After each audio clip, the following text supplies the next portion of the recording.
विधानसभा में हाल ही में पेश की गई कैग रिपोर्ट ने सरकार की योजनाओं और बजट प्रबंधन पर गंभीर सवाल खड़े किए हैं। रिपोर्ट के अनुसार जिन राशियों का उद्देश्य किसानों के सहकारी विकास को बढ़ावा देना था, उनका इस्तेमाल अफसरों ने लग्जरी गाड़ियों की खरीदी में कर लिया। कैग रिपोर्ट में बताया गया कि किसान कल्याण के लिए आवंटित 5 करोड़ 31 लाख रुपए में से लगभग 4 करोड़ 79 लाख रुपए की राशि अधिकारियों ने लग्जरी गाड़ियों की खरीदी पर खर्च कर दी है। ये फंड मूल रूप से किसानों के हित में योजनाएं लागू करने के लिए जारी किया गया था।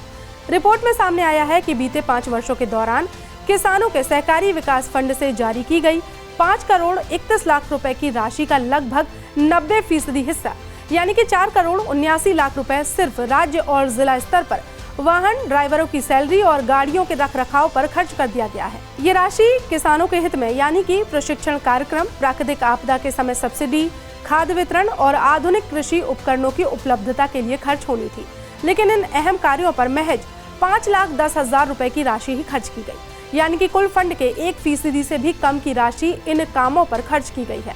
इस रिपोर्ट के सामने आने के बाद विपक्ष सरकार पर हमलावर है। पूर्व कृषि मंत्री और कांग्रेस विधायक सचिन यादव ने कहा कि प्रदेश में किसान परेशान है, खाद बीज की किल्लत है और अधिकारी अपनी सुविधाओं में गाड़ियां खरीद रहे हैं। वहीं जब कृषि मंत्री ऐदल सिंह कंसाना से इस बारे में सवाल किया गया तो उन्होंने अजीबोगरीब बयान दिया। उन्होंने कहा कि गाड़ियां खरीद ली तो कौन सा पहाड़ गिर गया। किसानों का कि जहां एक और हमारा जो मध्य प्रदेश का जो किसान है वो खाद के लिए खाद की किल्लत का उसको सामना करना पड़ रहा है, खाद के लिए उसको मशक्कत करना पड़ रहा है, लंबी लंबी कतारोों में उसको लगना पड़ रहा है, रात रात भर जो है खाद की दुकानों के सामने उसको इंतजार करना पड़ रहा है, लेकिन उसकी मांग के अनुसार उसको खाद नहीं मिल पा रहा है। लेकिन जो अधिकारी हैं उन अधिकारियों के को तकलीफ ना हो, उनको परेशानी ना हो, उनको किसी समस्या किसी तरह की दिक्कत ना हो, उसके लिए एक बड़ी राशि जो है उनकी सुविधाओं के लिए, उनकी गाड़ियों को खरीदने के लिए सरकार खर्च करती है। लेकिन किसान के लिए चाहे उसकी खाद की मांग हो, चाहे खाद की उपलब्धता हो, चाहे खाद के वितरण की जो प्रणाली है, उस दिशा में कोई सरकार पिछले 22 सालों में कोई कदम नहीं उठा पाई है। ये चिंता का विषय है और ये सरकार की जो किसानों के प्रति जो गंभीरता है उस गंभीरता को दर्शाता है। ये कांग्रेस के लोग भ्रम प्रचार कर रहे हैं, इस प्रकार की कोई बात नहीं है। गाड़ी खरीद ली तो कौन सा पहाड़ गिर गया, गाड़ी तो भैया जरूरत होगी, गाड़ी खरीद दी जाएगी। सीएजी की रिपोर्ट में है सर, ये पटल पे रखी गई है विधानसभा में। आ रहे हैं तो देखेंगे सर कि खाद बीज को लेकर भी आरोप लगा रहे हैं कि आप उपलब्ध नहीं हो पा रही मध्य प्रदेश में। कितना खाद चाहिए, किसको खाद चाहिए? मध्य प्रदेश में खाद की कोई कमी नहीं है। आंकड़ेबाज चाहो तो मैं आंकड़े दे सकता हूँ। खाद की कमी नहीं, बीज की कमी नहीं, इंद्र वर्षा कर ही रहे हैं, पानी की कमी नहीं।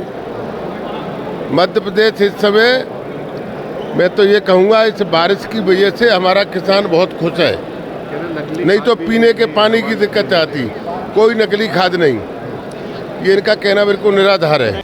विधानसभा में पेश हुई रिपोर्ट के अनुसार वित्तीय वर्ष 2023-24 में राज्य सरकार ने 65,180 करोड़ रुपए का ऋण लिया था, लेकिन इस कर्ज का एक बड़ा हिस्सा यानी कि 21,000 करोड़ पुराने ऋण और ब्याज चुकाने में चला गया। इतना ही नहीं, सरकार द्वारा पारित 3,72,000 करोड़ रुपए के बजट में से केवल 3.04 लाख करोड़ ही खर्च किए जा सके, यानी कि 67,926 करोड़ रुपए बिना उपयोग के ही लैप्स हो गए।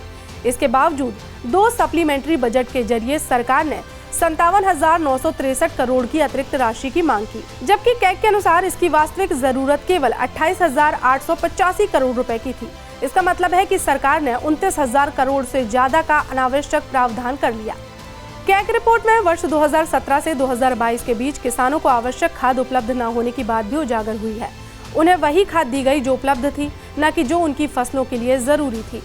उर्वरक नियंत्रक आदेश के तहत सैंपलिंग का भी सही तरीके से पालन नहीं किया गया। राज्य में 18 प्रयोगशालाओं की आवश्यकता थी, लेकिन सिर्फ 6 ही कार्यरत है। निरीक्षकों और स्टाफ की कमी के कारण जांच प्रक्रिया समय पर पूरी नहीं हो सकी।